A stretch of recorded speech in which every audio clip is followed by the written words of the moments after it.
চরমোনাই কি করছে শুনলে অবাক হবেন, এবং চরমোনাই কি বিএনপি কোন কাজে ব্যবহার করছে, নানান জনের জল্পনা কল্পনা সত্য হচ্ছে।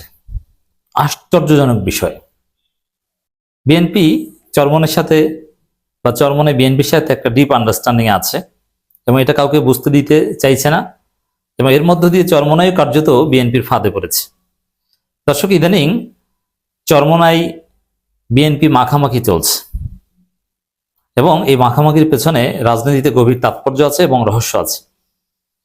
এবং আপনারা দেখছেন যে তারেক রহমান কিছু ভালো ভালো কাজ করছে। সংসদে আরবি ক্যালিগ্রাফি, কালেমা খচিত ক্যালিগ্রাফি, লা ইলাহা ইল্লাল্লাহ মুহাম্মাদুর রাসূলুল্লাহ, আবার ধর্মীয় কার্ড খেলছেন তারেক রহমান, যেমন আলেমদের খুব রেসপেক্ট করছেন। এটা ওভারঅল এগুলোর অনেক রহস্য আছে। একটা হচ্ছে জামাত বিরোধী দল, তো বিরোধী দলের সাথে সরকারি দলের প্রতিযোগিতা থাকে, এই জন্য এইসব ভালো কাজ জামাতের চাইতে বিএনপি ভালো করার চেষ্টা করবে, এটা একদম স্বাভাবিক। অতএব বিরোধী দল জামাত হওয়ার কারণে আলেমদের সম্মান, জাকাত ভিত্তিক অর্থনীতির চিন্তা, ইমাম মুয়াজ্জিনদের ভাতা, এরকম অনেক কিছু যেটা অতীতে বিএনপি করে নাই কিন্তু এবার করতে হচ্ছে। এটা বিরোধী দল জামাত এর প্রেসার বলতে জামাতের আলাদাভাবে আন্দোলন করার দরকার নেই। বিরোধী দল হিসাবে জামাত আছে একটা ইসলামী দল, এই কারণেই আলেম ওলামাদের নিয়ে ইসলামকে নিয়ে অনেক ভালো কাজ বিএনপিকে করতে হবে, নইলে জামাতের সাথে প্রতিযোগিতায় অটোমেটিক্যালি বিএনপি অনেক পিছিয়ে যাবে। আওয়ামী লীগ বিরোধী দলে থাকলে এইসব কাজ বিএনপি কল্পনা করতো না, তখন অন্য জায়গায় প্রতিযোগিতা হতো কে কতটা ভারতকে খুশি করতে পারে বা নানান বিষয় নিয়ে।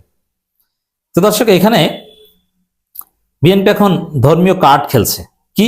এই যে জাকাত ভিত্তিক অর্থনীতি, শাহ আহমদুল্লাহদের মূল্যায়ন এবং ইমাম মুয়াজ্জিনদের ভাতা প্রদান, এই যে বিষয়টা, এটা মূলত জুলাই সনদকে ধামাচাপা দেওয়ার জন্য। জুলাই সনদ যদি পুরোপুরি বাস্তবায়িত হয়ে যায় তাহলে আপনি নিশ্চিতভাবে লিখে রাখেন, বিএনপি হুজুরদেরকে গুনবেই না। কারণ জুলাই সনদ ধামাচাপা দেওয়ার জন্যই, জামাতের সাথে প্রতিযোগিতায় এগিয়ে থাকার জন্যই এসব ধর্মীয় কার্ড খেলতে হচ্ছে। দেখেন, ভেরি ইন্টারেস্টিং হিসাব।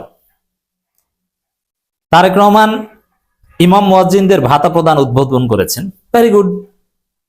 তো সেখানে বিএনপির মিত্র যে হুজুর আছে, যাদেরকে সিরিয়াসলি মূল্যায়ন করা এখন জরুরি বিএনপির জন্য, জমিয়ত। কারণ জমিয়ত একটা এমপি পদও জিততে পারে নাই, কোনো মন্ত্রিত্বও দেয়নি, কোথাও কোনো মূল্যায়ন করে নাই, এমনকি জমিয়তের পেটে লাথি মারছে। কি? জমিয়ত বা এই ধরনের কওমি মাদ্রাসা ভিত্তিক সংগঠন জাকাতের টাকা দিয়ে চলে, আর বিএনপি সরকার জাকাত রাষ্ট্রীয়ভাবে ম্যানেজমেন্ট করার একটা চিন্তা ভাবনা করছে, এবং বিদেশ থেকেও কিন্তু ওই কওমি মাদ্রাসাগুলো জাকাত পায়। আপনি যদি দুবাই যান রমজান মাসে, দেখবেন যে অনেক কওমি আলেম সিস্টেমে ভিসা নিয়ে সেখানে অবস্থান করে, দুবাই ধনাঢ্যদের কাছ থেকে জাকাত আনার চেষ্টা করে, সৌদি আরবেও অবস্থান করে। এখন সরকার যদি রাষ্ট্রীয়ভাবে জাকাত এভাবে আনে আহমদুল্লাহদের সাথে নিয়ে, তাহলে এইসব কওমি ভিত্তিক দলের জাকাত খাওয়ার রাস্তা কিন্তু বন্ধ হয়ে যায়। এই জন্য অলরেডি এটা নিয়ে ভিতরে ভিতরে বিরোধও চলছে। তো সেখানে বিএনপিকে অনেক সার্ভিস দিয়েছে জমিয়ত উলামা ইসলাম, তো তাদেরকে নানানভাবে মূল্যায়ন করা জরুরি। কিন্তু ইমাম মুয়াজ্জিনদের ভাতা প্রদান বা এইসব জায়গায় তারেক রহমান লাইমলিটে আনেন কাকে? শায়েখে চরমোনাইকে। কেন শায়েখে চরমোনাই? এ তো বিএনপির বিরুদ্ধে ছিল, বিএনপির বিরুদ্ধে নির্বাচন করেছে এবং পার্লামেন্টে তিনি নাই। জামাত পার্লামেন্টের পার্ট, এই জন্য জামাত নানান জায়গায় প্রাসঙ্গিক।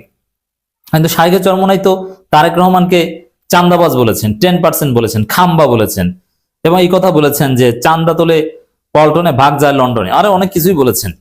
এবং শেখ সাহেবের অনেক প্রশংসা করেছেন, আজকেও শুনলাম ইরাক থেকে ধর্ম প্রচার করতে এসেছেন, ধর্মবিরু ছিলেন, ইমানদার ছিলেন, অনেক কিছু ছিলেন, শেখ সাহেবকে অনেক উপরে উঠিয়ে দিয়েছেন, কিন্তু জিয়াউর রহমানের প্রশংসা কোনোদিন করেন নাই।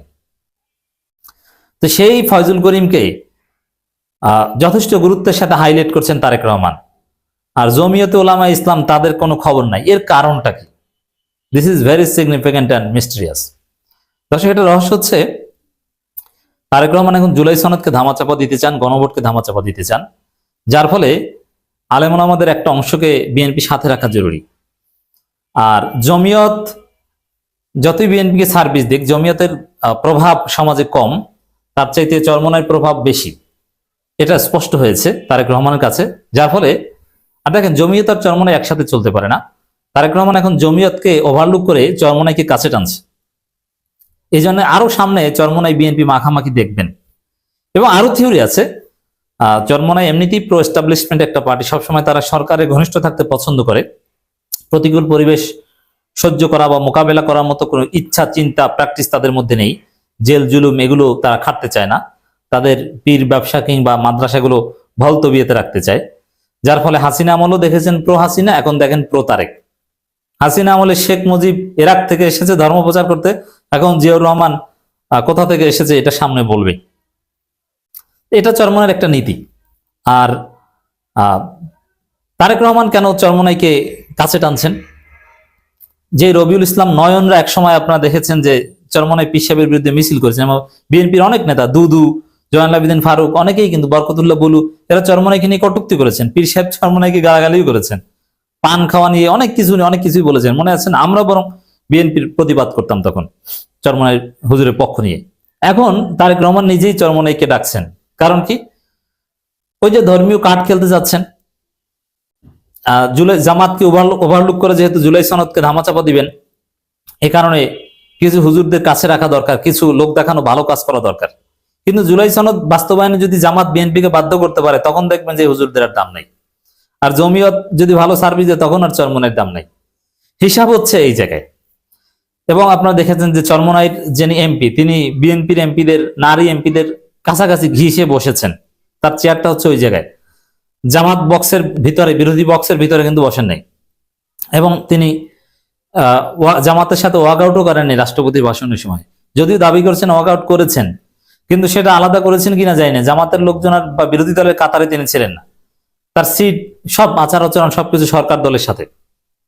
তো দর্শক, এবং এই সবগুলো যে পরিস্থিতি, এগুলো চরমোনাইয়ের মুখোশ উন্মোচন করে যে আসলে জামাতের সাথে জোট করা না করারও রহস্য এখানে কিন্তু বোঝা যায়। যেমন যখন চরমোনাই দেখেছে, চরমোনাইয়ের যে মানহাজ বললাম যে প্রো এস্টাবলিশমেন্ট, যখন মনে করেছিল যে জামাত ক্ষমতা আসবে, তখন জামাতের সাথে জোট করেছে। যখন দেখেছে না জামাত ক্ষমতা আসবে না, মেটিকুলাস ডিজাইন ইলেকশনের মাধ্যমে, কারচুপির মাধ্যমে হোক আর যেভাবে হোক বিএনপি ক্ষমতা আসবে, ইউনূস বিএনপি ক্ষমতা এনে দেবে, তখন জামাতের সাথে জোট তো ত্যাগ করেছে। ক্ষমতায় বিএনপির আশা হয়ে গেছে, এখন তারেক রহমানের দরবারে যে হাজিরা দেয়। যদিও এটা একটা অপমান চরমোনাইকে, কারণ ইমাম মুয়াজ্জিনদের সাথে ডাকে, গুরুত্বপূর্ণ কোথাও তো ডাকে না। কিন্তু তারপরও বিএনপি চরমোনাই একটা গ্রেটার আন্ডারস্ট্যান্ডিং, এবং চরমোনাইকে বিএনপি এভাবে ব্যবহার করবে জামাতের বিরুদ্ধে জুলাই সনদ ধামাচাপা দিতে প্রয়োজন হলে, বা নানান জায়গায় ধর্মকার্ড যখন খেলার প্রয়োজন হবে, তখনই এই চরমোনাইকে ব্যবহার করবেন তারেক রহমান। সামনে দেখবেন খেলা কোন লেভেলে চলছে, আশা করি বুঝতে পারছেন। আর চরমোনাইকে ব্যবহার করছে, আওয়ামী লীগও চরমোনাইকে ব্যবহার করছে। তবে চরমোনাইকে ব্যবহার করুক আর যা করুক, এটা নিয়ে চরমোনাই কোনো কনসার্ন নাই। চরমোনাই কনসার্ন একটাই, সেটা হচ্ছে ভাই নিরাপদে থাকতে হবে। জেল জুলুম, বিরোধী দলীয় কোনো ক্যারেক্টার আমরা ধারণ করতে পারবো না। তো নিশ্চিতভাবে আপনি লিখে রাখেন, যদি দেখেন যে সামনে সম্ভাবনা তৈরি হয়েছে জামাত ক্ষমতা আসবে, এটা যদি সব দিক থেকে চরমোনাই নিশ্চিত হয়, তাহলে আবার জামাতের সাথে জোট করবে, এতে কোনো সন্দেহ নেই।